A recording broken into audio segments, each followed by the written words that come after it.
C'était un mardi soir tranquille quand mon téléphone s'est allumé sur le plan de travail. Un message de maman. Ne m'appelle pas et ne viens pas, c'est terminé entre nous. Et ne pense même pas à l'héritage, ma chérie. Je suis resté figé. L'air m'a semblé plus lourd. Le thé dans ma tasse a refroidi. Aucune explication, aucun avertissement, juste une coupure nette comme si elle l'avait répété. J'ai tapé 3 mots en retour. C'est bien reçu. Puis j'ai pris une lente gorgée de mon thé, goûtant l'amertume se répandre sur ma langue. À minuit, mon téléphone explosait d'appels en absence et de messages. Et c'est là que tout a commencé à s'effondrer. Les gens disaient toujours que notre famille avait l'air parfaite. Papa dans ses chemises sur mesure, les perles de maman accrochant la lumière du dimanche, mon frère Baptiste riant assez fort pour remplir toute la brasserie. De l'extérieur, nous étions la famille bourgeoise modèle de Lyon. Mais chaque rêve a l'air parfait jusqu'à ce que vous voyez les fissures sous la peinture. Mon père, Stéphane Laurent, a construit son empire, une cuisine graisseuse à la fois. Cet homme pouvait transformer un vieux bistrot en ruine en un grand restaurant par la seule force de sa volonté et de sa fierté.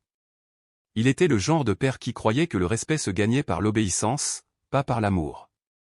Les restaurants sont notre héritage, avait-il l'habitude de dire en pointant sa fourchette vers moi pendant le dîner. Tu apprendras le métier, Céline. Je n'ai jamais voulu de ce métier. Je voulais de la lumière, de la couleur et de l'espace, pas l'odeur de l'huile de friture. Je voulais créer le design, construire quelque chose qui semblait vivant. Quand je lui ai dit que j'avais été accepté dans une prestigieuse école d'art à Paris, il a ri comme si je venais de lui raconter une blague. Si tu tournes le dos au travail de cette famille, a-t-il dit, tu tournes le dos à notre soutien financier. Il était sérieux. J'ai payé mes propres frais de scolarité, jonglant entre 2 petits boulots et un prêt étudiant pendant que Baptiste a reçu une voiture neuve à 18 ans pour avoir donné un coup de main à la brasserie. Maman n'est jamais intervenue. Elle se servait un autre verre de vin, souriait avec crispation et chuchotait, « Il est juste dur avec toi parce qu'il voit ton potentiel. » Mais je n'étais pas dupe. Elle voyait ce que je voyais. Baptiste était l'enfant roi, celui qu'il avait déjà couronné héritier. Les années ont passé. J'ai monté mon agence de design depuis mon appartement d'une seule pièce. Le bouche-à-oreille a fonctionné rapidement. À 30 ans, je repensais le design des hôtels boutiques et des restaurants de luxe dans toute la région. Mais à chaque dîner de famille, il n'était toujours question que de Baptiste, de son nouveau projet, de ses grandes idées, mon travail. C'est mignon, disait papa, en levant à peine les yeux. Quand maman est tombée malade il y a 5 ans, je n'ai pas hésité. J'ai payé pour ses traitements, ses déplacements, chaque facture. Quand la nouvelle entreprise de Baptiste a fait faillite, j'ai viré 30 000 € pour éponger ses dettes. Quand le restaurant de papa a eu besoin de nouveaux équipements, j'ai couvert les frais. Il disait toujours « merci » de cette façon polie et vide. Puis venait la faveur suivante. En y repensant, je crois que j'ai continué à le faire parce que j'espérais qu'un jour il me verrait non pas comme la marginale, non pas comme la roue de secours, mais comme un membre de leur famille. Il s'avère que la famille n'était pas le problème. C'était leur définition du mot famille qu'il était. Et la nuit où ma mère a envoyé ce texto, j'ai enfin compris à quel point cette vérité était profonde. Cela a commencé par une réunion de famille qui ressemblait plus à un tribunal. Papa a appelé ça une discussion sur l'avenir. J'aurais dû savoir que cela signifiait l'avenir de Baptiste, pas le mien. Ils se sont réunis autour de la longue table à manger, celle bordée de photos encadrées de Baptiste tenant des trophées et coupant des rubans pour les restaurants de papa. Je me tenais au bout, mon ordinateur portable ouvert, prêt à présenter ma proposition. Une agence de design éco-responsable qui pourrait s'associer à des hôtels et des restaurants dans tout le pays. Des matériaux écologiques, des économies à long terme, un vrai projet, pas un rêve. J'ai parlé pendant peut-être 5 minutes avant que papa ne m'interrompe. Tu crois que les hôtels se soucient du bois recyclé ? A-t-il dit, la voix plate mais assez tranchante pour couper. Ils veulent du bon marché, pas des expériences fantaisistes. Baptiste a ricané sans lever les yeux de son téléphone. Ouais, pourquoi tu ne t'en tiens pas à la décoration de maison, Frangine ? Maman se tenait près du plan de travail, faisant semblant de ranger des serviettes, évitant mon regard. Mes mains tremblaient sous la table. Ce n'est pas de la décoration, ai-je dit doucement. C'est du design. Ça fait gagner de l'argent, et c'est l'avenir. Papa s'est adossé à sa chaise, les bras croisés. Nous n'allons pas jeter l'argent par les fenêtres pour tes chimères. Baptiste ouvre un nouvel établissement. C'est notre priorité. Quelque chose cesse de briser en moi. Les années de sacrifice, les factures que j'avais payées, les nuits où je suis resté éveillé, m'inquiétant pour les traitements de maman. Tout cela ne signifiait rien. Maman, ai-je dit en me tournant vers elle. Tu as vu mon travail. Tu sais que ça pourrait marcher. Elle a hésité, les yeux fuyant vers papa. Ça semble juste risqué, Céline. Tu sais comment est le milieu de la restauration. Ces mots m'ont frappé plus fort que ces insultes. Risqué. C'était la même chose qu'il avait dite quand j'avais voulu faire des études supérieures. Puis, sortie de nulle part, Chloé, la femme de Baptiste, a pris la parole. Sa voix était douce, mais elle a percé la tension. Je trouve que c'est innovant, a-t-elle dit. Le développement durable est un enjeu majeur maintenant. Baptiste lui a jeté un regard qui aurait pu geler le feu. Elle cesse de recroqueviller dans le silence. Papa a fait un geste de la main pour balayer l'idée. Ça suffit. La réunion est terminée. Alors que je rangeais mon ordinateur portable, j'ai croisé le regard de Chloé. Elle a articulé silencieusement quelque chose qui m'a glacé le sang. Il faut que je te dise un truc. Plus tard dans la soirée, elle m'a rejointe dans l'allée. Sa voix tremblait. Baptiste a pris de l'argent dans les caisses des restaurants, des milliers d'euros. Il le cache. Mon cœur s'est mis à battre la chamade. Tu en es sûr? Elle a hoché la tête. J'ai trouvé les relevés de compte. Il ment à tes parents depuis des années. Avant que je puisse répondre, la voix de papa a résonné depuis l'intérieur. Nous devons finaliser le testament. Baptiste est le seul à maintenir cette famille unie.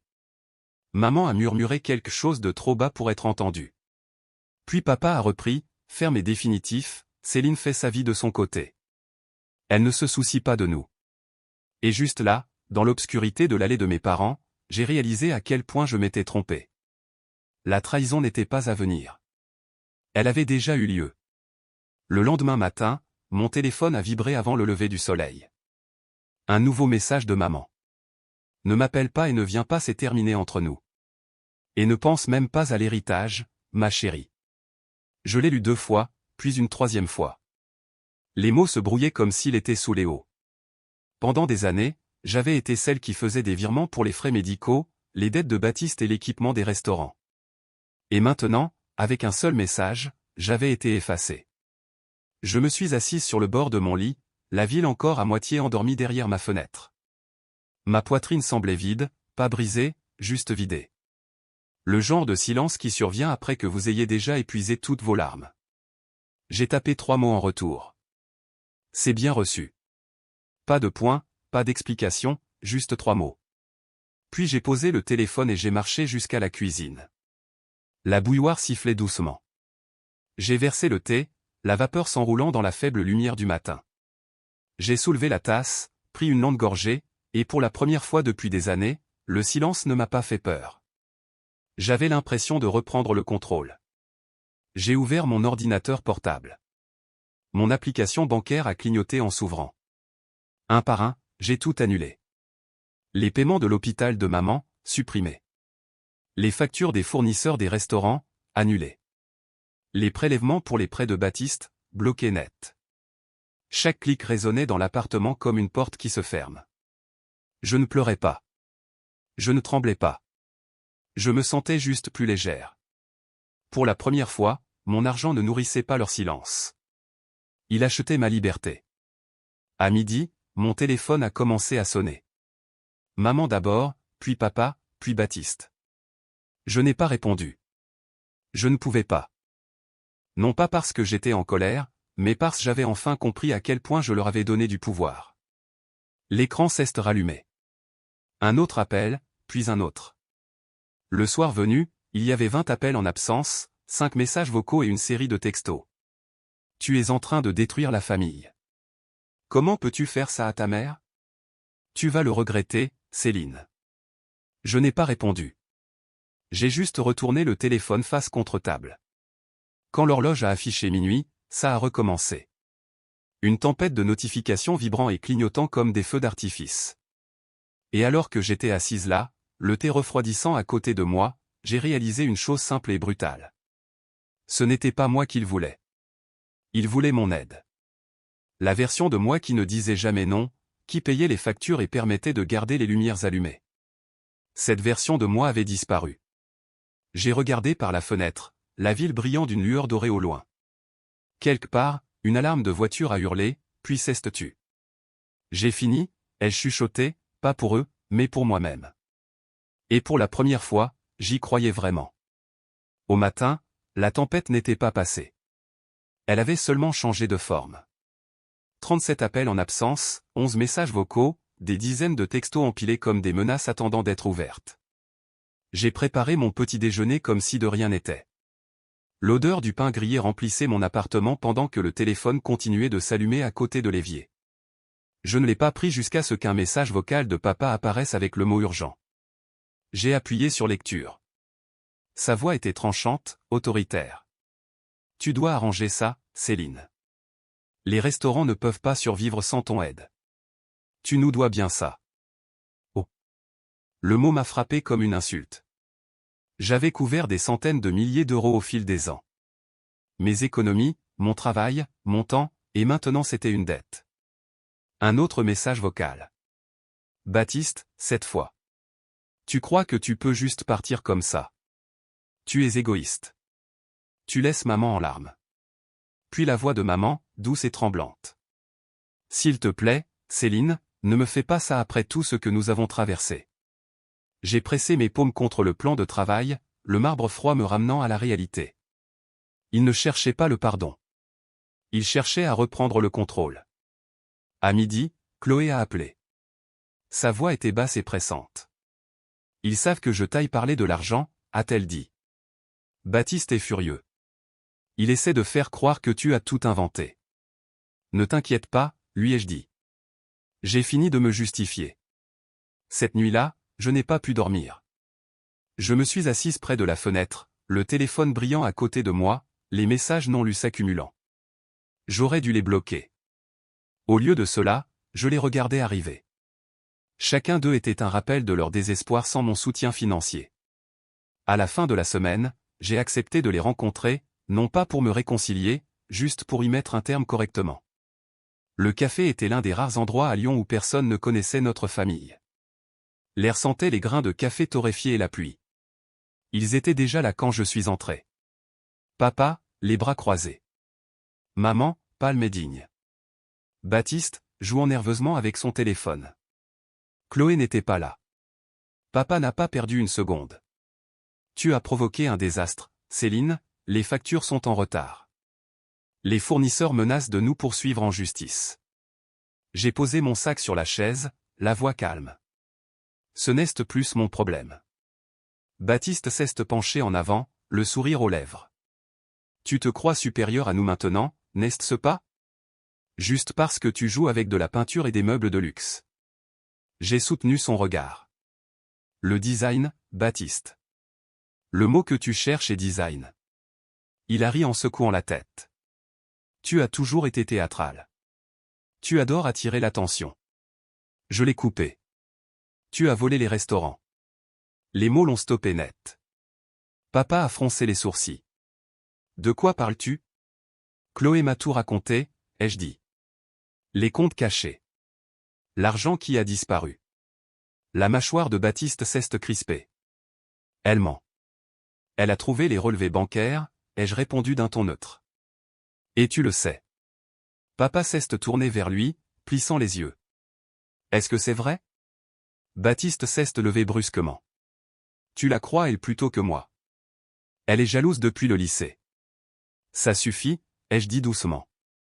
Il ne s'agit pas de jalousie. Il s'agit de respect et d'honnêteté. Deux choses que je n'ai jamais obtenues de cette famille. La voix de maman tremblait. Céline, ne fais pas ça. On peut discuter. Je l'ai regardé. Nous avons dépassé le stade de la discussion, maman. Tu as été très claire quand tu as envoyé ce texto. Elle a perdu des couleurs. Je ne le pensais pas comme ça.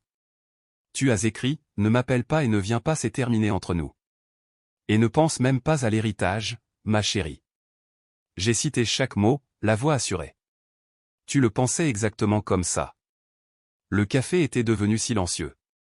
Même le serveur s'était arrêté en plein mouvement. Papa Ceste éclaircit la gorge. Tu as toujours été trop sensible. J'ai souri faiblement. Et tu as toujours confondu la cruauté avec la discipline. Pour la première fois, j'ai vu une lueur d'incertitude dans ses yeux. J'ai mis la main dans mon sac, j'en ai sorti un dossier soigneusement plié et je l'ai posé sur la table. J'ai vendu mon projet de design éco-responsable, ai-je dit. Un grand groupe national l'a racheté pour 1 million d'euros. Ils m'ont tous dévisagé. J'ai construit ça sans votre aide, ai-je continué. Sans prêt, sans l'argent de la famille, juste par moi-même. La bouche de Baptiste s'est tordue. Tant mieux pour toi. Tu veux une médaille? Non, ai-je dit. Je veux juste que vous compreniez que je n'ai plus besoin de cette famille et que vous n'avez pas le droit de m'appeler quand tout s'effondre. La mâchoire de papa s'est serrée. Tu crois que cet argent te rend puissante? Je me suis légèrement penché en avant. Non, c'est le fait de partir qui me rend puissante. Le silence qui a suivi était plus lourd que n'importe quel cri. Maman a finalement parlé, les larmes aux yeux. Nous sommes toujours ta famille. La famille ne se sert pas de toi comme d'un distributeur automatique, ai-je dit doucement. La famille ne te raie pas de la carte quand tu arrêtes de payer. Baptiste a frappé du poing sur la table. Tu es pathétique. Tu crois que tu peux juste nous effacer de ta vie? J'ai répondu à sa colère par le calme. C'est drôle. C'est exactement ce que vous m'avez fait. Il a de nouveau ouvert la bouche, mais je me suis levé avant qu'il ne puisse parler. Je ne suis plus votre filet de sécurité, ai-je dit. Ni votre roue de secours, ni votre excuse. La voix de papa s'est élevée. Tu vas le regretter, Céline. Je me suis retourné, une main sur la chaise. Peut-être. Mais au moins, je le regretterai selon mes propres termes. Alors que je me dirigeais vers la porte, j'ai entendu maman murmurer derrière moi, « S'il te plaît, Céline, ne fais pas ça. » Mais je n'ai pas regardé en arrière. La clochette de la porte a tinté doucement lorsqu'elle s'est refermée derrière moi. L'air à l'extérieur était frais. Le soleil bas à l'horizon peignait la rue en or. Mon téléphone a vibré à nouveau dans ma poche, mais je l'ai ignoré. Quand j'ai atteint ma voiture, j'ai enfin relâché un souffle que je ne m'étais pas rendu compte de retenir. À travers la vitrine du café, je pouvais encore les voir. 3 silhouettes se disputant, leur voix étouffée par le verre. Je ne faisais plus partie de ce bruit. J'ai sorti mon téléphone, j'ai fait défiler les messages et j'ai appuyé sur tout supprimer. L'écran est devenu noir, silencieux, propre. J'ai démarré le moteur, la radio fredonnant doucement. Pour la première fois, je ne m'éloignais pas d'eux. Je conduisais vers moi-même. 1 an plus tard, j'ai appris la nouvelle par des amis communs, pas par eux. Les restaurants Laurent avaient disparu. L'héritage familial que papa gardait comme une couronne s'était effondré sous les dettes et les poursuites judiciaires. Les fournisseurs avaient porté plainte après avoir découvert les comptes cachés de Baptiste. Papa a essayé de se battre, mais les chiffres ne mentaient pas. Le nom de Baptiste est apparu dans le journal local à côté de mots comme fraude et détournement de fonds.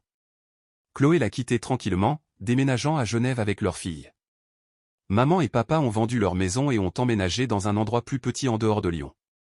Je n'ai ressenti aucune joie quand je l'ai appris. Juste un étrange calme pesant, le genre qui survient après qu'une tempête a tout emporté et laissé l'air pur. Mon agence avait grandi. J'ai ouvert un 2e bureau à Milan, voyageant entre les villes, concevant des hôtels qui portaient mon nom sur des plaques en laiton. De temps en temps, je me retrouvais dans un hall que j'avais créé. Des lumières chaleureuses, des lignes épurées, une musique douce, et je me disais, c'est ça que l'on ressent chez soi quand on le construit soi-même. Un après-midi, assise près de la fenêtre d'un café à Paris, j'ai commandé le même genre de thé que j'avais pris cette nuit-là. La vapeur s'est enroulée dans la lumière du soleil exactement comme avant. Une notification a clignoté sur mon téléphone, un numéro inconnu venant de Lyon. Je l'ai laissé sonner, le son s'évanouissant sous le doux jazz diffusé en fond sonore. J'ai souri, soulevé ma tasse, et pris une lente gorgée. Le thé était toujours amer, mais maintenant je comprenais pourquoi. Ce n'était pas la boisson. C'était la leçon. La paix ne venait pas du fait de les réparer. Elle venait du fait de les laisser tomber. Les gens me demandent parfois s'ils me manquent. La vérité, c'est que la version d'eux que j'espérais voir exister me manque. Celle qui aurait pu m'aimer sans condition, sans une étiquette de prix attachée. Mais cette version n'a jamais vécu en dehors de mon imagination. Maintenant, quand je pense à la famille, je pense à la paix. Le genre qui n'exige ni n'épuise. Je pense au matin où personne n'appelle pour demander de l'aide. Et le silence signifie sécurité, pas punition. La famille, ce n'est pas le sang, c'est le respect. Et le silence, lorsqu'il est choisi, peut être la forme la plus bruyante de liberté.